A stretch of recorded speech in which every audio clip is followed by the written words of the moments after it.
From the Workers Credit Union studios here at FATV, I'm Scott May, and this is North Central Journal. And this is kind of a extension of a show that we did back in April with Britt Taylor of Britt Taylor Racing. We introduced you to the audience last April and talked about the coming racing season. Britt is a professional drag racer, and you're coming off, wow, quite a year. Look at all the hardware. Yeah, this has been an unbelievable season. I think I have one trophy to my name. Before this season, me too. Yeah, I had one little teeny tiny one. It was about this big. But yeah, it's a pleasure. Thank you so much for having me back. So tell me about the season. I mean, what do these trophies represent? This represents a lot of time. Like, if nothing else, so much time and so much effort on the part of our whole team. We've got to have between 5 and 7 people at any given time, and it's a lot of effort. This is our third season we just completed, which is feels like a really big milestone for us, because the first season you're kind of figuring things out. Second season you're like, okay, I'm getting in the groove, kind of figuring out how to win things. This season, this is the season we've been waiting for. This is the one we've been working for. So this has been a lot of blood, sweat, and tears for the last couple of years. But one thing that was so special about this year was this was our first full season, like tip to tail. We finally got the full season. The first year we only bought the car halfway through the season, so it was kind of loosey-goosey. I only got in the car in, I think, August, maybe the end of July, but early August, and then only had 3 months to sort of learn how that worked. And then the next season, COVID cut us off by like just about half the season, so we got robbed of our beginning of the season last year. So this year, we knew this year was going to be special, and it was, and we really made the most of this year. So now you race in the organization is the National Hot Rod Association, yes, is that the correct? NHRA. Yep. Yeah. And where are the majority of the races held that you compete in? Yeah, so almost all of our races have been at Lebanon Valley in New York. So that's Lebanon Valley Dragway and Speedway. We also race in Epping, New Hampshire, which is New England Dragway. Yeah. We love both tracks. Lebanon Valley is mostly our home track, just because we were able to camp there and stay there, and all of our club races that we really enjoy are there. So that's our primary track. We live there on the weekends. So we spend almost every single weekend in the summer there, and that's the main one. And that's what I want to talk about. Give us a snapshot of what the season is like from beginning to end. How long is it? How many races do you run? I wish I knew the exact number. I could probably figure that out. But it is every weekend between whenever you can. So the earliest in the season is usually the end of March, early April, all the way up through the end of October. So it's about a 7-month total, and it's every single weekend. Rain or shine. We can't race in the rain, but we make it there in the rain every time, just to make sure that we're there if there is going to be a race, because you don't want to miss points, you don't want to miss an opportunity to have seat time, which is really important. So we're there every single weekend, with maybe one exception. I went to a wedding this year, and that was my one weekend off, but that's it. All the rest of the 7 months. Didn't seem to hurt anything. No, it didn't really mess anything up. But yeah. We talked about, before we started the interview on camera, we were talking about the weather this summer. And it was an awfully wet summer. How did that impact the season? It was crazy. I was talking to the track owner not too long ago, and he said this is pretty much the wettest summer he's ever seen. And he's owned that track for, I think, 55 years or something. Wow. He's been there a long time, long enough to have seen a lot of summers. And it was like monsoon season. We lost a lot of days this year, but thankfully most of our like major racing days, the ones where we were racing for real points, weren't super affected. So that was really good. But yeah, we missed many. I think it was somewhere in the 20s days to rain this year, which was just crazy. Yeah, crazy. Now, you go out to Lebanon Valley. When do you travel out, and when do you come back? So we'll go out, most of the time we'll go out a Thursday night, and we'll stay through Sunday, however long you stay in. So Sunday afternoon, hopefully we leave pretty late on Sunday afternoons if we keep winning. So if you stay in, you stay there pretty late on Sunday. So mostly Thursday night, just to get everything set up. Friday is a test day, so you just go down the track as many times as you can, get comfortable in the car. I'll set myself up, because there's different kinds of racing, so I'll set myself up for whatever racing I'll be doing that weekend. Saturday is sort of a fun club race day. Those are kind of like grudge races, more fun club races. And then Sunday is the real, like, those are the real races that we show up for. So that's the points races for our Summit ET series, and those are the big ones for the season. So on Sunday, if you keep winning, you keep going on and on? Yep. So any day, the longer, the better. So the longer you're in, the better. There's a lot of times that you're out by lunchtime and you're sitting in the stands eating lunch and watching people race. But this season we spent a lot of late nights at the track when you have to turn your lights on. That's when you know you're doing well, is you have to turn the lights on in the car to be able to see, because the sun's just gone down, and they have to be able to see you at the end of the track. So that's a good day. It's a nice long day. Now, you go out on a Thursday and you get there and it's raining, and you're in a camper, you're with other people. Yep. What are you guys doing if it's raining out? Yep, there's usually about 4 of us like living at the track at any given time. When it's raining, you have to wait it out. It's tough, and everybody's trying to predict the weather. So we all talk to our friends and try to see, like, oh, if you think it's gonna, like, what the chances are that it's gonna rain on Saturday. So people will stick around. We have lots of really good friends. We'll go over to other people's campers and play cards and just have parties. And Yeah. it's a good time. Yeah, we've got a really good community out there. But yeah, we have to bide our time for a little while we wait for the rain to pass. When you finish on Sunday, you come back to Fitchburg, and how do you spend the week leading up to the next weekend? It's like we keep saying, it's like living a double life. You return to your normal life. After living your little superhero life for a while, you come back to the normal life. I work in a shop with our crew chief, Eric Baird, and Robin, who I'll introduce later. And I just got finished doing a brake job today. So there's a couple things that that we have projects just constantly in and out of the shop. But that's a lot of it. It's a lot of marketing. There's a lot of social media work that we do. We have a really awesome social media presence and a bunch of really good fans. We have really good sponsors, so it's lots of phone calls and emails with sponsors. So it's a lot of just team maintenance, more of the behind the scenes work during the week. And then we get to have fun on the weekends. I want to talk about your team and your sponsors, but I want to ask you a question because I never heard this term before. What is wrenching? Wrenching. Wrenching. Yeah. What is wrenching? That was just mechanic terms. So like just working on cars during the week. I have the wonderful privilege of getting to work on race cars, which is the coolest thing ever. So we have a couple race cars that we're working on building at the moment, which are some really exciting projects for the future that we have in the shop right now. So we have some things that are starting from scratch. We have some things that are sort of kind of in the middle that could be done in the next year or so. So at that in combination with just customer cars, friends and family cars that come in. So there's a lot of mechanic work to be done. And I mentioned I wanted to talk about the people around you, the team.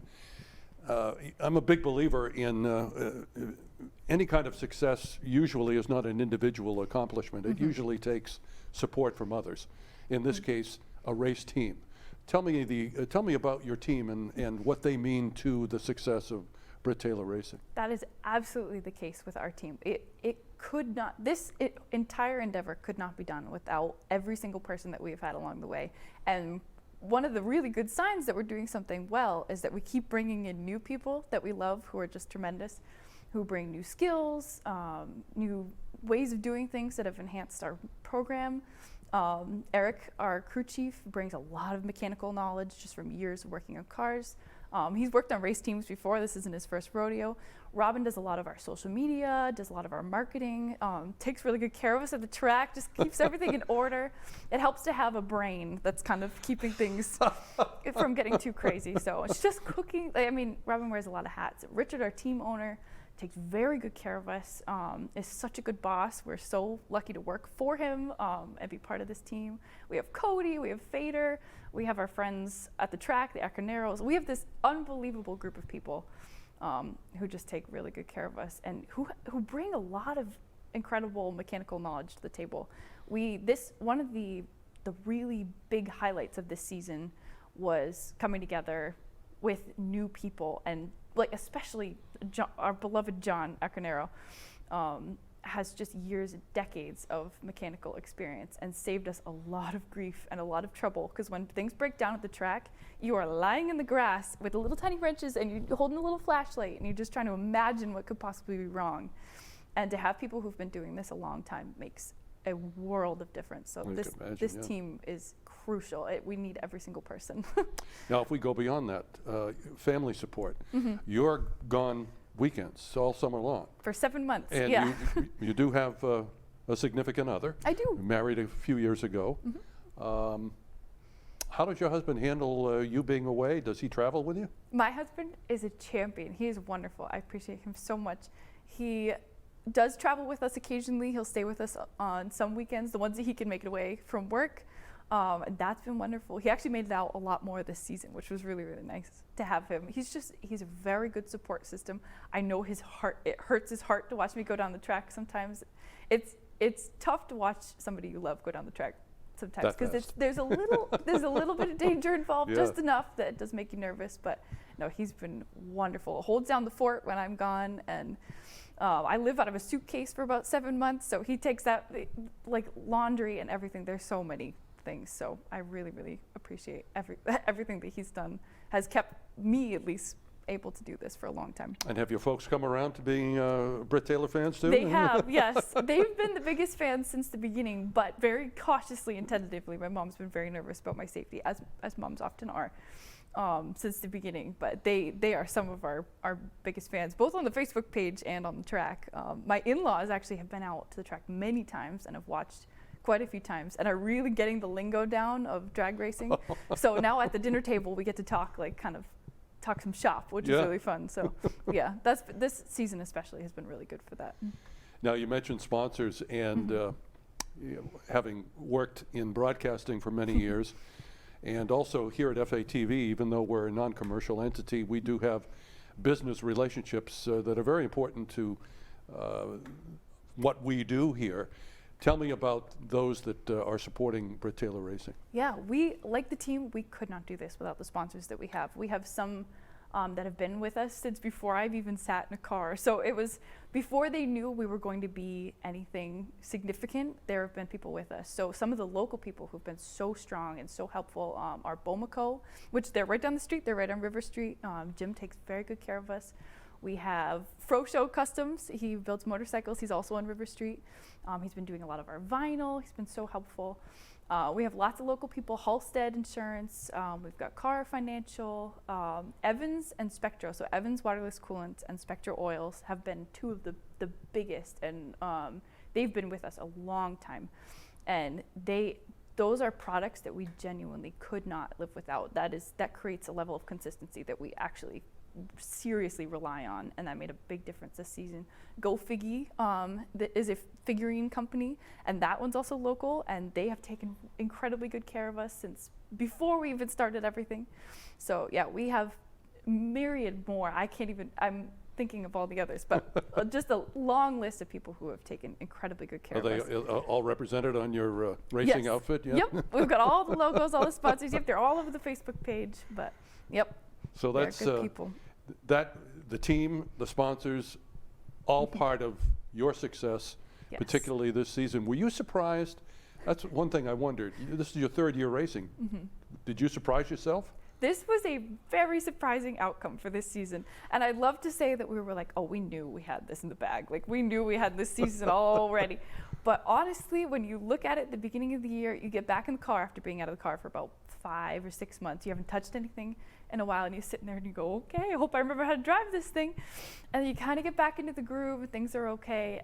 But we were not seeing the kind of consistency that we were hoping for at the beginning of the season. The motor wasn't quite right, the car wasn't quite right, setup wasn't exactly the way we wanted it.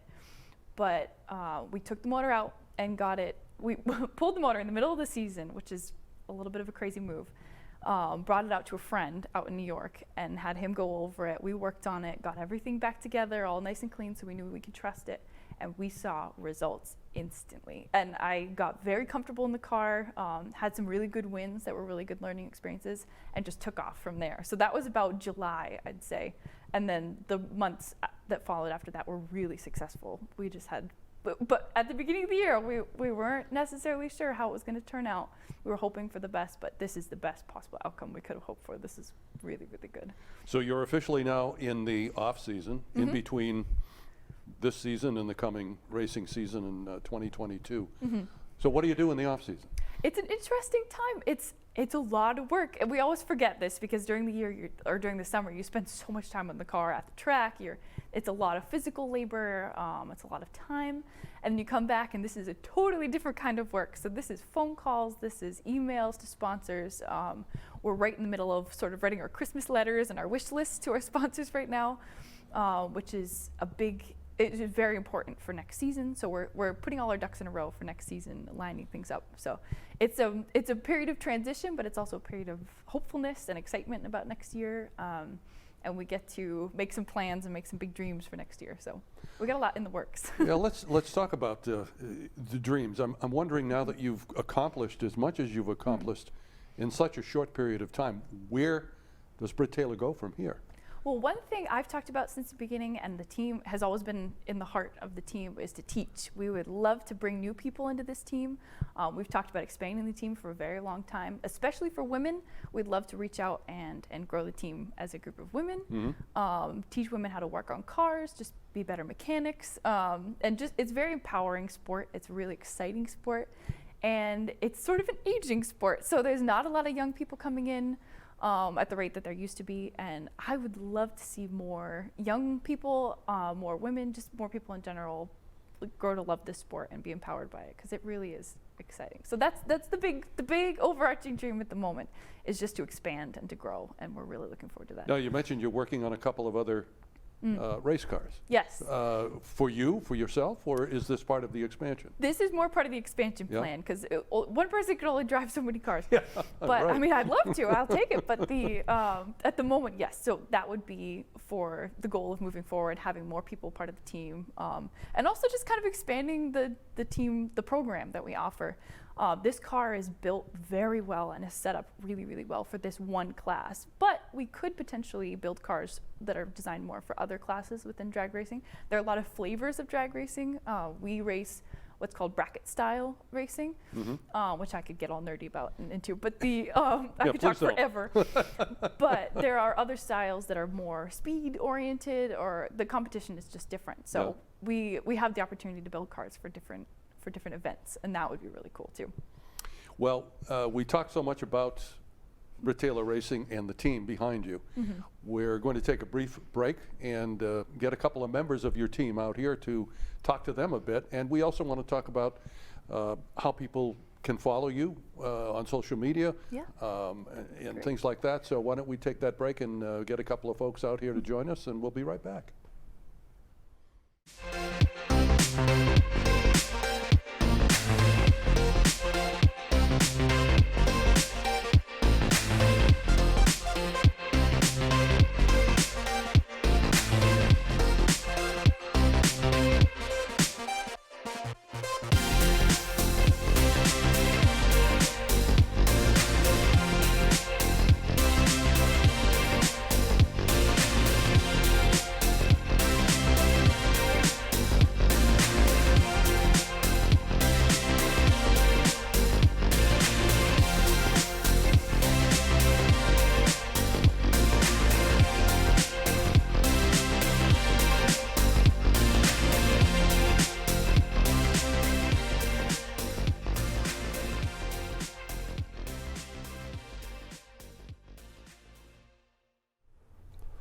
And welcome back to North Central Journal. I'm Scott May, and pleased to be joined by Britt Taylor, who we've been talking with, and Britt Taylor, a couple members of your team. Why don't you go ahead and introduce us to them? Yes, this is Eric Baird. This is our crew chief for the Britt Taylor Racing Team, and this is Robin Como, and she takes care of our social media and our marketing and a lot of our sponsorship contact.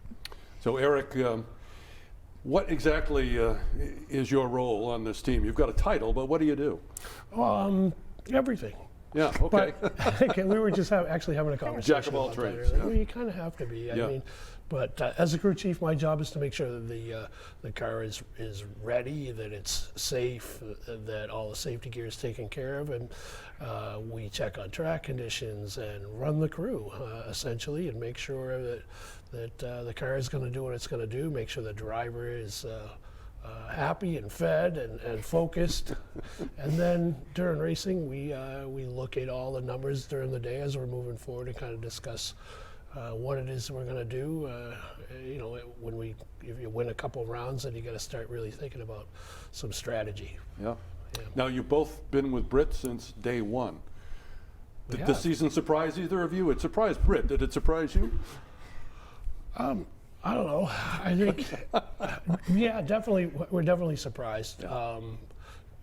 You know, my hopes were that we could get a couple of races out the door this year, and we evidently got a lot more than that. So, her skill has improved, and the team as a group has improved, and it takes a lot of hard work. But we go to the track to win, and there's the results, I guess. Again, too, Britt came into this career cold. I mean, you had no background in it. You had no experience coming into this.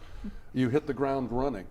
Is that an oddity, or is that something that you've seen, Eric, happen before? It is a bit of an oddity. A lot of, and it's kind of a strange way to put it, but it's, it was a very compressed program. Yeah.